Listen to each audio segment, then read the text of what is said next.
এক বিশাল পাহাড়ের পাদদেশে ছিল এক গহীন জঙ্গল। সেই জঙ্গলের ঠিক বাইরেই ছিল এক ধোপার বাড়ি। ধোপার ছিল একটি হাড়গিলে গাধা। সারাদিন কাপড়ের বোঝা বইতে বইতে গাধাটি ক্লান্ত হয়ে পড়ত। আর সেই ধোপার বাড়ির পাশের শিমুল গাছে থাকত এক বুড়ো কাক। কাকটি ছিল যেমন ধূর্ত তেমনি অলস। একবার প্রচণ্ড খরা হলো। বনে ঘাস নেই, ধোপার বাড়িতেও খাবার নেই। গাধাটি খিদের জ্বালায় মরো মরো। তখন কাকটি একদিন উড়ে এসে গাধার কানে কানে বলল, বন্ধু, এভাবে তো ধুকে ধুকে মরবে। চলো, বনের গভীরে এক গোপন উপত্যকা আছে যেখানে 12 মাস সবুজ ঘাস থাকে। আমি আকাশ থেকে পথ দেখিয়ে নিয়ে যাব। গাধা সরল বিশ্বাসে কাকের সাথে বেরিয়ে পড়ল। কিন্তু কাকের মনে ছিল অন্য মতলব। সে জানত সেই উপত্যকায় এক বৃদ্ধ বাঘ থাকে যে শিকার ধরতে না পেরে উপোস করছে। কাক ভেবেছিল বাঘ যদি গাধাকে মারে তবে বাঘের খাওয়ার পর যে অবশিষ্টাংশ পড়ে থাকবে তা দিয়ে তার অনেক দিন চলে যাবে। কাক গাধাকে নিয়ে বাঘের সামনে হাজির হল। বাঘ তো অবাক, বনের ভেতর জ্যান্ত গাধা কোত্থেকে এলো। কাক সুযোগ বুঝে উড়ে গিয়ে বাঘের কানে বলল, মহারাজ, এই গাধাটি আপনার জন্য উপহার, তবে এর মাংস খুব শক্ত। একে আগে কয়েকদিন ভালো ঘাস খাইয়ে হৃষ্টপুষ্ট হতে দিন, তারপর খাবেন। বাঘ রাজি হল। কাক গাধাকে গিয়ে বলল, বাঘ মামা, তোমার গানে খুব মুগ্ধ। তিনি তোমাকে এই উপত্যকার পাহারাদার বানিয়েছেন। তুমি নিশ্চিন্তে এখানে ঘাস খাও। গাধা তো মহা খুশি। সে ভাবল তার মতো ভাগ্যবান আর কেউ নেই। সপ্তাহখানেক পর গাধা বেশ মোটাতাজা হল। কাক দেখল এবার বাঘকে খবর দেওয়ার সময় হয়েছে।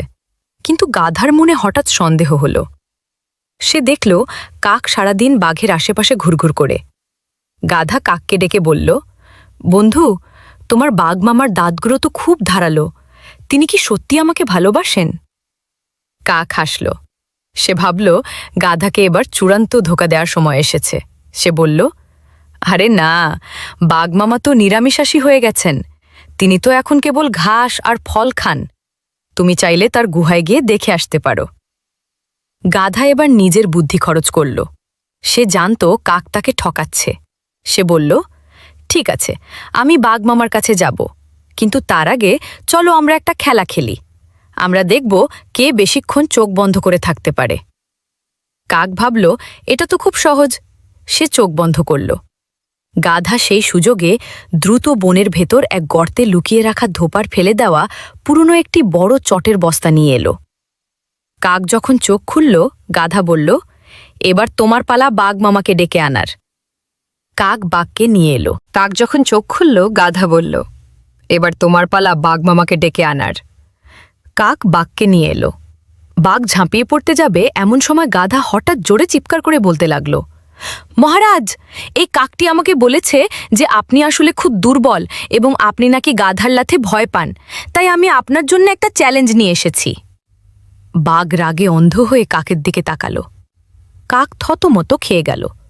বাঘ ভাবল কাক বুঝি তাকে অপমান করছে। বাঘ গাধাকে ছেড়ে কাককে ধরার জন্য থাবা বাড়াল। সেই ফাঁকে গাধা তার সেই বিখ্যাত দুগ্গা লাথি বাঘের নাকে কষিয়ে দিয়ে দিল দৌড়। গাধা এক ছুটে নিজের ধোপার বাড়িতে ফিরে এলো। সে বুঝল বনের স্বাধীনতার চেয়ে ধোপার ঘরের শুকনো রুটিও অনেক নিরাপদ। আর ওদিকে চতুর কাক বাঘের হাত থেকে বাঁচতে গিয়ে ডানা জখম করে বনের অন্য প্রান্তে পালিয়ে গেল।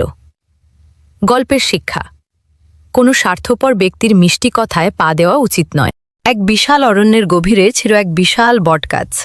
সে বটগাছের পাশেই ছিল এক প্রাচীন পাহাড়ের গুহা, যেখানে এক রক্তপিপাসু বাঘ বাস করত। বনের সব প্রাণী জানত ওই পাহাড়ের ধারে যাওয়া মানেই নিশ্চিত মৃত্যু। সেই পাহাড়ের অন্য একটি ছোট গর্তে বাস করত এক ধূর্ত শিয়াল, যে বাঘের উচ্ছিষ্ট খেয়ে দিন কাটাত আর বাঘকে নানা বুদ্ধি দিয়ে অন্য পশুদের শিকারে সাহায্য করত।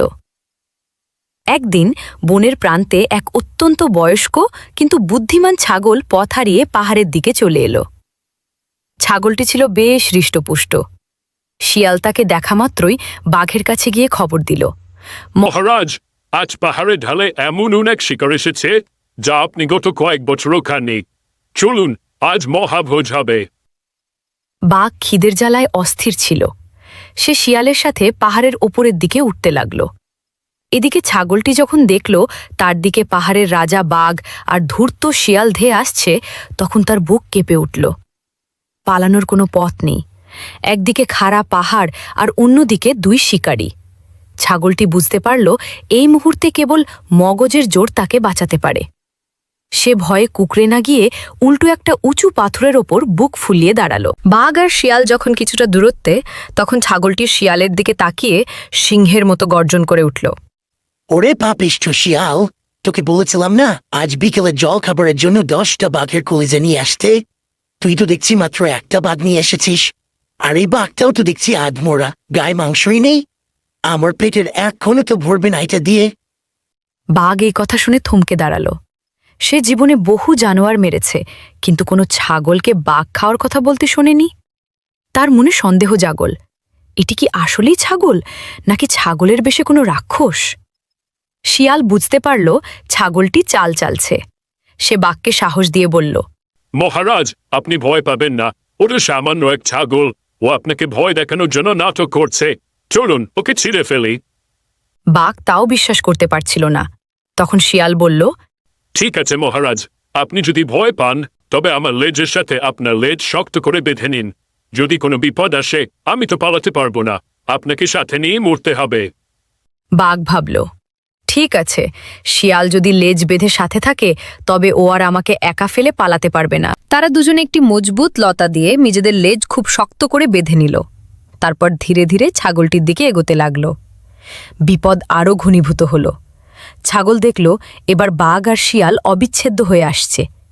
সে এক মুহূর্ত সময় নষ্ট না করে আরও গম্ভীর ও রাগী গলায় চিৎকার করে শিয়ালকে বলল, শাবাশ শিয়াল, আমি জানতাম তুই আমার পরম ভক্ত। একটা বাঘে আমার পেট ভরবে না বলে তুই নিজের লেজের সাথে আর একটা বাঘকে বেঁধে হির হির করে টেনে নিয়ে আসছিস। নিয়ে আয়, খুব কাছে নিয়ে আয়। আজ 2 বাঘের রক্ত দিয়ে আমি আমার তৃষ্ণা মেটাবো। এই কথা শোনা মাত্রই বাঘের মনে হল শিয়াল আসলেই তাকে ফাঁসানোর জন্য লেজ বেঁধে নিয়ে এসেছে। বাঘের মাথায় তখন আর কোনো বুদ্ধি কাজ করল না। সে বাঁচার তাগিদে উল্টো দিকে এক বিশাল লাফ দিল। বাঘের সেই দানবীয় শক্তির টানে শিয়াল বাতাসের ওপর দিয়ে উঠতে লাগল। বাঘ বনের ঝোপঝাড়, কাটা গাছ আর বড় বড় পাথরের ওপর দিয়ে শিয়ালকে টানতে টানতে দৌড়াতে লাগল। শিয়াল চিৎকার করে বলতে থাকল, মহারাজ থামুন, ওটা ছাগলের চালাকি। কিন্তু বাঘ ভাবল শিয়াল বুঝি তাকে থামিয়ে ছাগলের মুখে তুলে দিতে চাইছে। সে আরও জোরে দৌড়াতে লাগল। মাইলখানেক দৌড়ানোর পর বাঘ যখন থামল, তখন দেখা গেল শিয়ালের শরীর পাথরের ধাক্কায় আর কাটার আঘাতে ক্ষতবিক্ষত হয়ে নিথর হয়ে পড়েছে। বাঘ ভয়ঙ্কর আতঙ্কে সেই বন ছেড়ে অন্য রাজ্যে পালিয়ে গেল। এদিকে পাহাড়ের ওপর দাঁড়িয়ে বুদ্ধিমান ছাগলটি একগাল হেসে মনে মনে বলল, শত্রু যত বড়ই হোক না কেন, উপস্থিত বুদ্ধি আর অসীম সাহস থাকলে বনের রাজাকেও ভিখারি বানিয়ে বিদায় করা যায়। এরপর থেকে সেই পাহাড়ের ধারে আর কোনো দিন কোনো বাঘ আসার সাহস করেনি। ছাগলটি মনের সুখে সেখানে রাজত্ব করতে লাগল। গল্পের শিক্ষা: সাহস। বিপদের মুখে ধৈর্য ও সাহস হারালে পরাজয় নিশ্চিত। এক বনে এক চালাক শেয়াল ও বোকা কুমির থাকত। একবার শেয়াল আর কুমির মিলে ঠিক করল তারা চাষবাস করবে। কুমির ছিল একটু অলস আর লোভী। শেয়াল বলল, কুমির ভাই, আমরা এবার আলু চাষ করব, তবে আগেভাগেই ভাগাভাগি ঠিক করে ফেলি। কুমির ভাবল, শেয়াল তো খুব চালাক, ওকে ঠকাতে হবে। সে বলল, ঠিক আছে, গাছের উপরের অংশ আমার আর নিচের অংশ তোমার। শেয়াল মুচকি হেসে রাজি হয়ে গেল। যখন আলু তোলার সময় হল, শেয়াল মাটির নিচ থেকে সব আলু তুলে নিয়ে গেল, আর কুমির পেল শুধু আলু, গাছের পাতা আর ডালপালা। কুমির তো রেগে আগুন। সে ভাবল সামনের বার শেয়ালকে উচিত শিক্ষা দেবে। পরের বার শেয়াল প্রস্তাব দিল ধান চাষের। কুমির এবার আগেভাগেই বলে দিল, দেখো শেয়াল ভায়া, গতবার তুমি আমাকে ঠকিয়েছ, এবার কিন্তু গাছের নিচের অংশ আমার আর উপরের অংশ তোমার। শেয়াল বলল, বেশ, তোমার যা ইচ্ছা।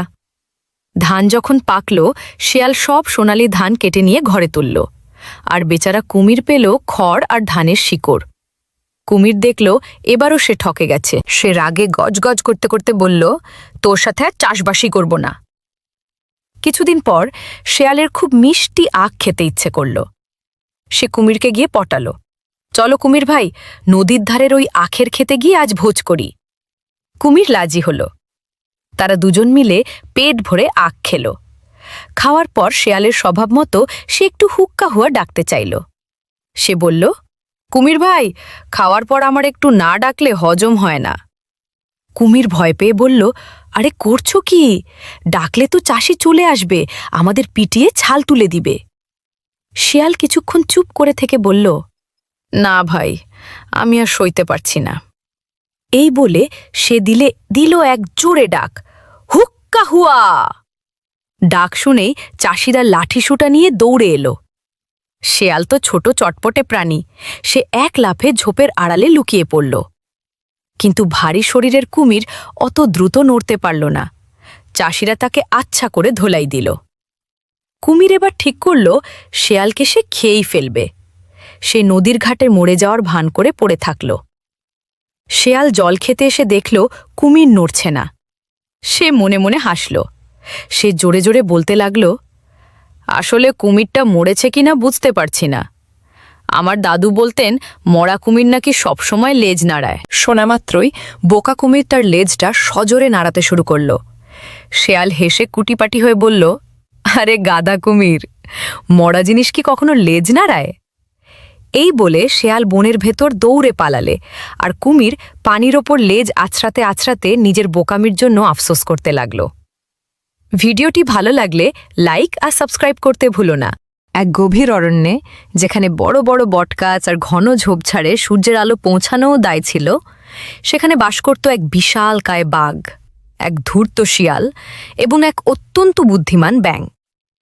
বাঘটি ছিল বনের রাজা, কিন্তু তার মেজাজ ছিল খিটখিটে, আর সব সময় সে ক্ষুধার্ত থাকত।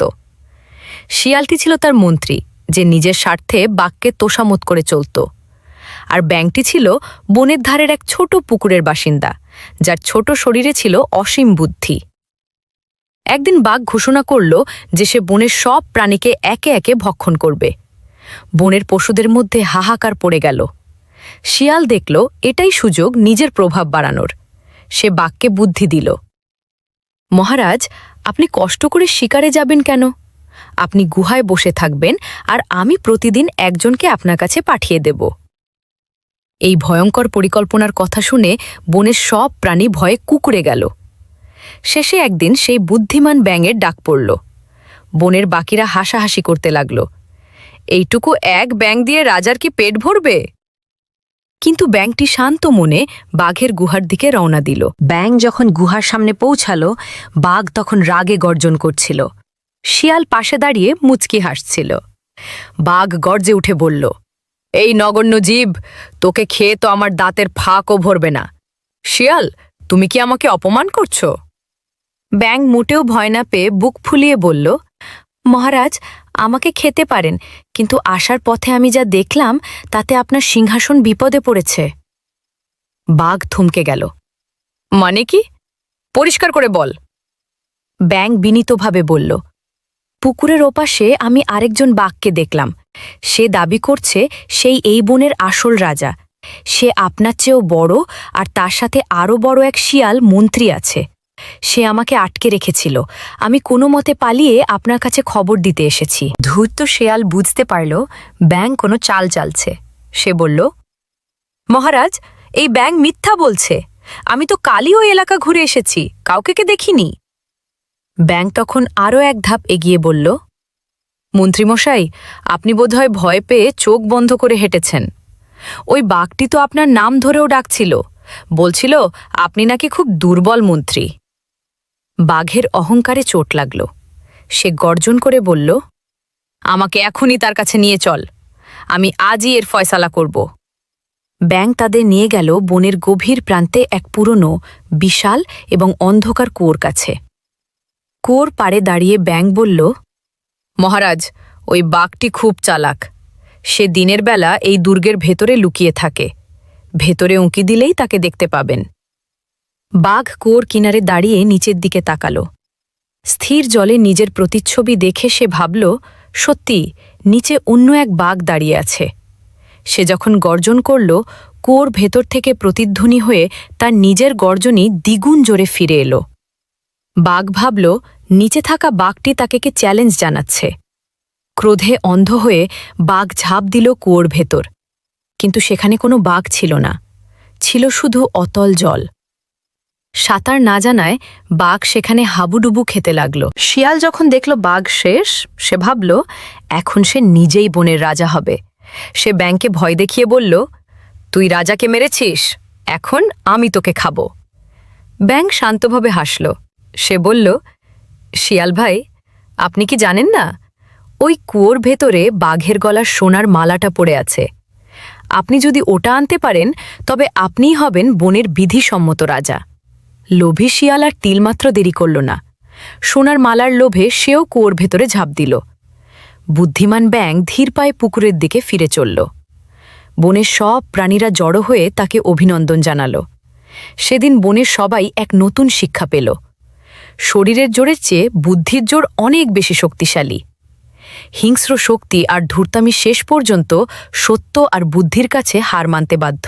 একটা সবুজ ঘন জঙ্গলে এক ছাগল আর এক শিয়াল বাস করত। ছাগলটি ছিল সাহসী আর পরিশ্রমী, আর শিয়ালটি ছিল চতুর কিন্তু একটু অলস। একদিন জঙ্গলে ভীষণ খরা পড়ল। নদীনালা শুকিয়ে গেল, গাছের পাতাও ঝরে পড়তে লাগল। সব প্রাণী পানির জন্য হাহাকার করতে লাগল। ছাগলটি ঠিক করল সে নতুন করে কোথাও পানি খুঁজে বের করবে। ছাগলটি অনেক দূর হাঁটতে হাঁটতে অবশেষে একটা ছোট জলাধার খুঁজে পেল। সেখানে অল্প হলেও পরিষ্কার পানি ছিল। সে খুশি হয়ে পানি নিয়ে খেল এবং ভাবল অন্য প্রাণীদেরও এই খবরটা জানানো উচিত। ফিরে আসার পথে তার সাথে শিয়ালের দেখা হল। শিয়াল তখন ক্লান্ত হয়ে বসেছিল। ছাগল বলল, বন্ধু শিয়াল, আমি একটা জলাধার পেয়েছি, চল তোমাকেও দেখাই। শিয়ালের চোখ চকচক করে উঠল, কিন্তু সে মনে মনে ভাবল, যদি এই জায়গাটা শুধু আমারই থাকে তাহলে তো আমাকে আর কষ্ট করতে হবে না। সে ছাগলকে বলল, তুমি আগে যাও, আমি একটু পরে আসছি। ছাগল চলে গেলে শিয়াল অন্য প্রাণীদের কাছে গিয়ে মিথ্যা কথা ছড়াতে লাগল। ওই দিকটায় যেও না, সেখানে খুব বিপদ, হিংস্র পশু আছে। সব প্রাণী ভয়ে আর সেদিকে গেল না। শিয়াল ভাবল এখন ঝর্ণাটা শুধু তারই। কিন্তু পরদিন যখন সে ঝর্ণার কাছে গেল, দেখল পানি প্রায় শুকিয়ে গেছে, কারণ একা সে ঠিকমতো ব্যবহার না করে অপচয় করেছিল। অন্যদিকে ছাগল অন্য প্রাণীদের নিয়ে অন্য একটি বড় পানির উৎস খুঁজে পেয়েছে, যেখানে সবাই মিলে পানি ব্যবহার করছে। শিয়াল তখন বুঝল সে নিজের স্বার্থের জন্য মিথ্যা বলে বড় ভুল করেছে। যদি সে সবাইকে সাথে নিয়ে ঝর্ণাটা ব্যবহার করত তাহলে হয়তো সেটাও টিকে থাকত। শেষে শিয়াল লজ্জা পেয়ে ছাগলের কাছে গেল এবং ক্ষমা চাইল।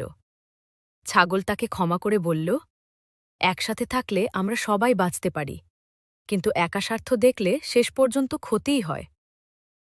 গল্পের শিক্ষা: স্বার্থপরতা ও মিথ্যা শেষ পর্যন্ত নিজের ক্ষতির কারণ হয়, আর সহযোগিতা সবাইকে বাঁচায়।